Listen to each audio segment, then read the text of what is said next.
최근 한 달간 국내에서 개인 투자자들이 가장 많이 산 종목은 삼성전자가 아니라 카카오와 네이버입니다. 카카오 8,500억 원, 네이버 8,300억 원을 각각 개인들이 순매수했는데 하지만 이 한국의 빅테크 네이버와 카카오 주가 온갖 악재들 속에 좀처럼 길을 못 펴고 있습니다.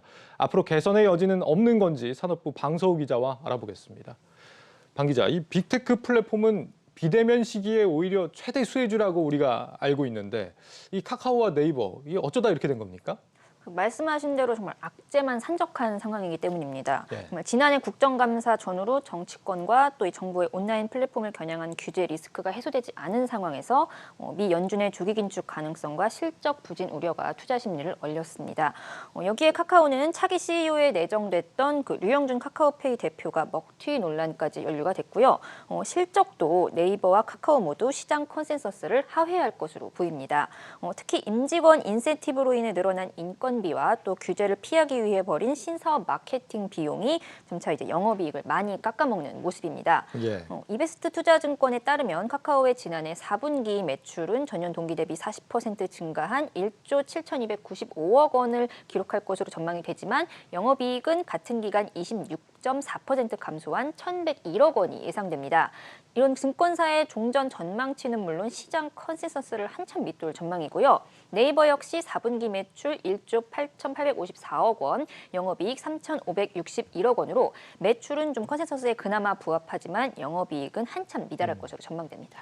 은행주 중에서도 카카오뱅크를 하도 카카오뱅크가 부진하다 보니까 조만간 이제 KB금융이 카카오뱅크를 넘어서서 다시 또 이제 1위 자리를 되찾을 것이다 이런 얘기도 나올 정도라고 하더라고요. 사실 이 긴축 불확실성이라는 거는 뭐 올해 내내 계속될 수밖에 없는 상황인 거고 여기에 또 지금 대선도 변수가 될 수 있다면서요? 예, 지금 일단 이 정부의 온라인 플랫폼 규제는 좀 올해도 계속 이어질 전망입니다. 네. 공정위가 온라인 플랫폼 심사 지침을 발표한 데 이어서 이제 여당 대선 후보 역시 좀 온라인 플랫폼에 대한 규제 강화 입장을 보이고 있는 만큼 아무래도 대선까지는 이런 우리 네카오에 대한 투자 심리 회복이 쉽지 않아 보입니다. 네이버 카카오를 네카오라고 예, 부르나 네카오라고 보죠? 하더라고요. 예. 이 증권가에서도 이런 리스크를 고려해서 이제 네이버와 카카오의 목표 주가를 낮추고 있습니다. 다만 여기서 중요한 게 그 매수 의견은 유지하고 있습니다. 이 전문가의 의견으로 왜 그런지 들어보겠습니다. 3월까지 해서 대선이라는 큰 이슈가 있기 때문에 규제 노이즈들은 계속 발생을 할 수 있습니다. 우상향 트렌드가 나올 수 있는 구간으로 보고 있습니다.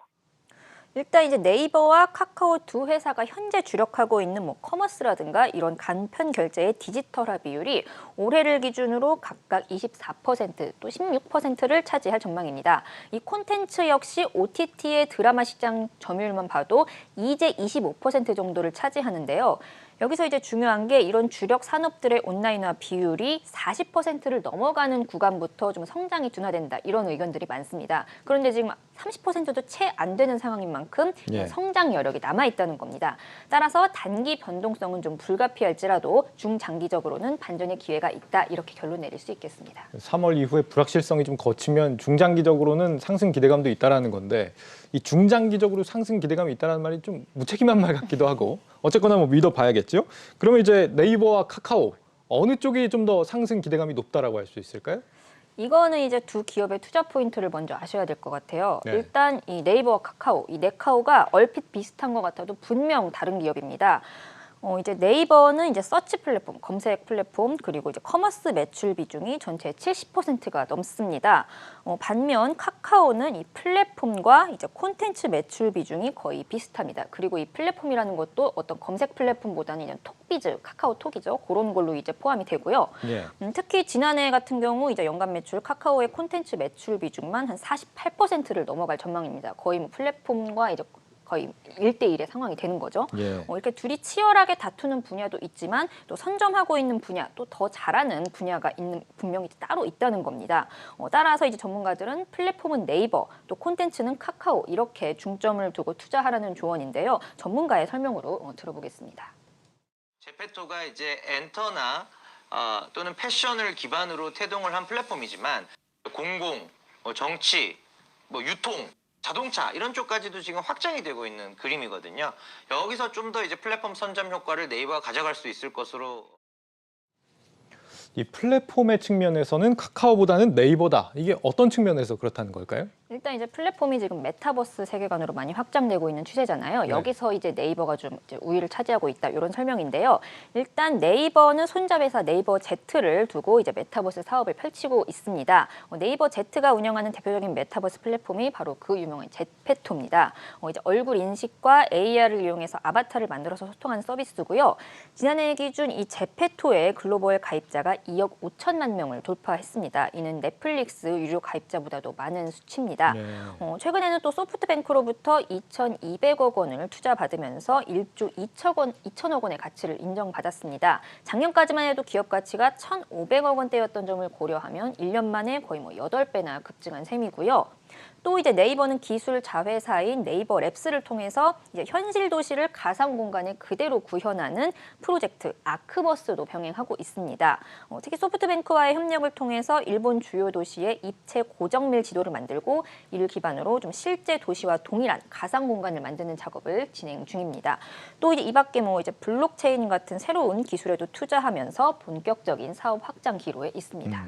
넷플릭스보다도 가입자가 많다는 건 상당히 놀랍습니다. 네.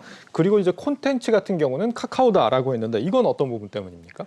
이게 이제 콘텐츠 기업으로서 카카오를 본다라고 하기보다는 정확히는 카카오 엔터테인먼트를 얘기하는 겁니다. 예. 일단 전문가의 설명으로 먼저 들어보겠습니다. 웹툰, K-팝, K-드라마, 또 멀티플을 높게 받을 수 있는 사업을 한 법인에서 다 하고 있는 유일한 국내 기업입니다. 이 스튜디오와 K-팝 에이전시의 가치만 보더라도 최소 3조 이상의 추가 밸류가 가능하다는 것입니다. 이제 카카오의 투자 매력은 계열사들의 좀 높은 성장성이라고 볼 수 있겠는데요. 지난해 카카오뱅크와 카카오페이가 증시에 성공적으로 입성한 것처럼 올해는 카카오 엔터와 또 카카오 모빌리티가 IPO 대우로서 카카오의 기업 가치를 키울 전망입니다. 특히 카카오 엔터는 글로벌 웹툰 사업에서 어떤 과점적인 지위를 가지고 있고 또 연간 최대 12편을 제작하는 드라마 영화 스튜디오이자 또 연간 음반 판매량이 400만 장을 넘는 기획사이기도 합니다. 증권가에서는 이런 카카오의 카카오 엔터테인먼트 지분 가치를 최대 10조 원 이상으로 평가하고 있고요.